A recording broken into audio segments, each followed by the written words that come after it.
10 extremely dark stories most people haven't heard. Hello and welcome back to my channel. This is Why the Fact, not coming to all of you with a brand new video. There are some horror stories that never get the news coverage they deserve, but don't worry, because a few have brought them to our attention. Get ready to get disgusted. Raj Theriot. The story of Raj Theriot, a batshit insane cult leader from Canada. He physically and mentally tortured all the members of the cult, raped the women, performed surgeries on them, brutally punished everyone that didn't do exactly as told, and is responsible for the murder of an infant by leaving it out in the cold. I feel physically ill reading about that man.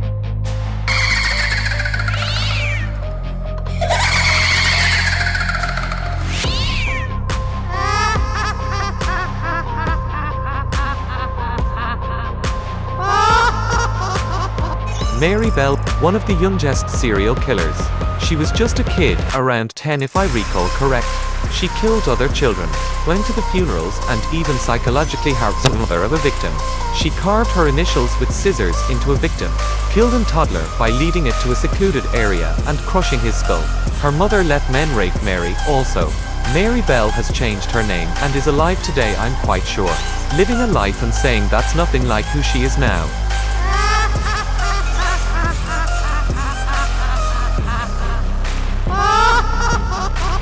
Gilles de Rais. He was a contemporary of Joan of Arc who tortured and killed children, oftentimes in black magic rituals. In his own confession, Gilles testified that when the said children were dead, he kissed them and those who had the most handsome limbs and heads he held up to admire them, and had their bodies cruelly cut open and took delight at the sight of their inner organs. And very often when the children were dying he sat on their stomachs and took pleasure in seeing them die, and laughed. That's far from the most despicable act de Rais was involved with.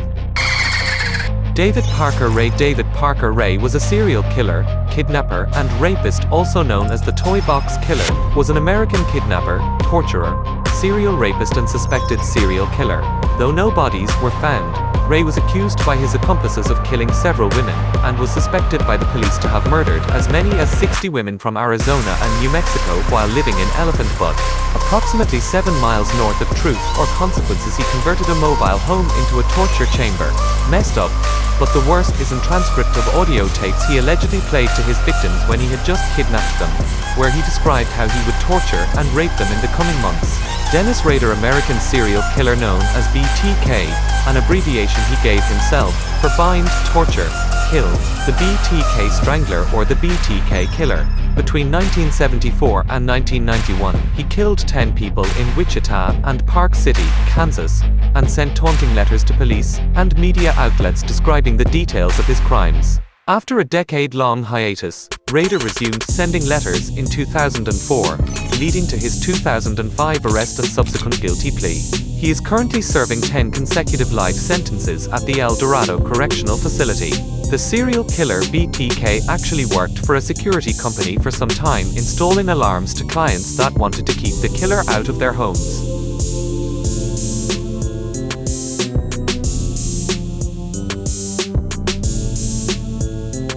Elizabeth Bathory, Hungarian noblewoman and alleged serial killer from the family of Bathory, who owned land in the Kingdom of Hungary. The woman from the Stay Alive movie actually existed and actually did torture people, mostly young girls.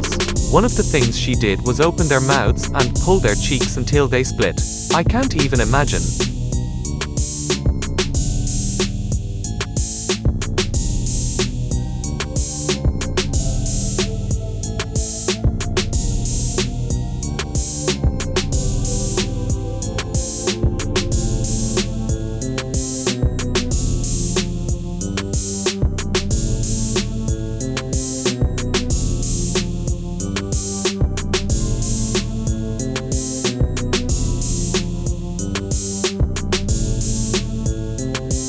William Melcher Dinkle, an American former licensed practical nurse who was convicted in 2011 of encouraging people to commit suicide. He told those contemplating suicide what methods worked best, that it was an acceptable choice to take their own life, that they would be better off in heaven, and or falsely entered into suicide pacts with them. He is a married father of 2. His wife, Joyce Melcher Dinkle, stood by him accepting his suicide sexual fetish through court. He would make suicide pacts with young teens, and watch them die on web camera, backing out of the pact at the last minute so he could get his jollies over and over.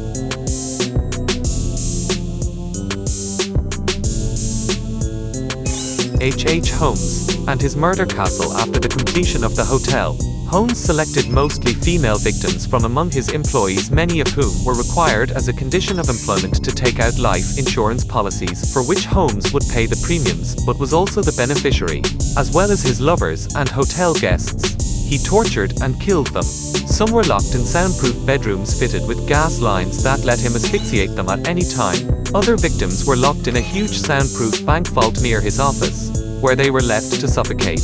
The victims' bodies were dropped by secret chute to the basement, where some were meticulously dissected, stripped of flesh, crafted into skeleton models, and then sold to medical schools. Holmes also cremated some of the bodies or placed them in lime pits for destruction.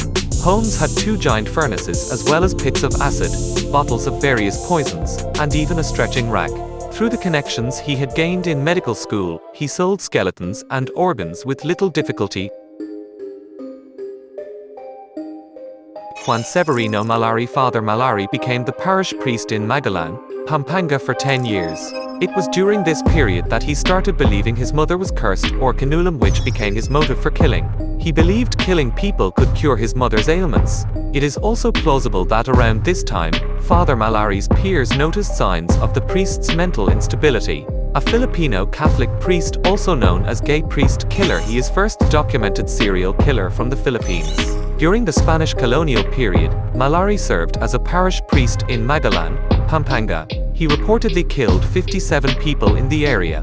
In 1840, he was hanged for his crimes. Peter Dupas, Australian convicted serial killer, currently serving 3 life sentences without parole for murder and primarily for being a serious habitual offender. He has a very significant criminal history involving serious sexual and violent offenses, with his violent criminal history spanning more than 3 decades, and with every release from prison has been known to commit further crimes against women with increasing levels of violence. His criminal signature is to remove the breasts of his female victims. As of 2006, Dupas is serving his sentences between the Maximum Security Protection Unit of Port Phillip Correctional Centre at Laverton and HM Prison Bowen in Lara, a northern suburb of Geelong. He has attempted suicide several times while imprisoned. Prison staff describe him as a model prisoner while in custody and a monster whenever released.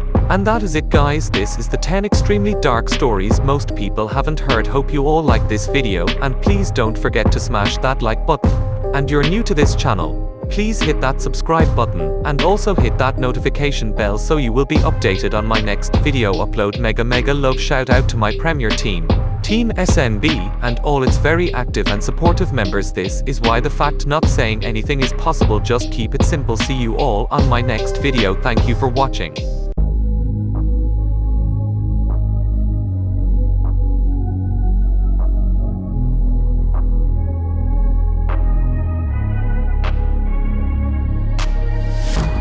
Changing who I am, I'm making a new plan, rearranging my life, and I won't look back ever again. And you ain't see me activated. You better hope that you never see me agitated. I think about my actions, plan them out, evaluated. That's how I end up on the top, man, I'm calculated. My mind's a weapon, my body is the engine. I'm never second guessing, I just do what I was destined. Cause I feel I got the blessing, persistence and obsession. That's how you keep progressing, I already learned that lesson, yeah. I'm changing who I am, I'm making a new plan, rearranging my life, and I won't look back ever again. You can't stop what's moving, you can't stop what's moving. I'm changing my life, and I won't look back ever again.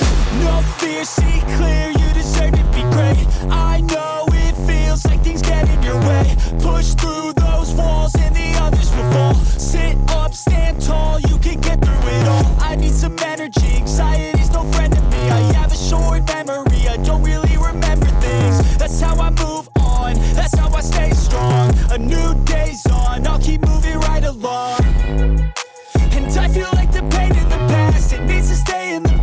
gotta take off the gas. I wanna feel like I'm a new person. I wanna have clear vision and purpose. And I feel like the patient lasts. If you can move on and past the things that make you feel bad, and you could change in your brain, I'm certain. I've done it before and man, I'm not perfect. I'm changing who I am. I'm making a new plan, rearranging my life, and I won't look back ever again. You can't stop what's moving. You can't stop what's moving.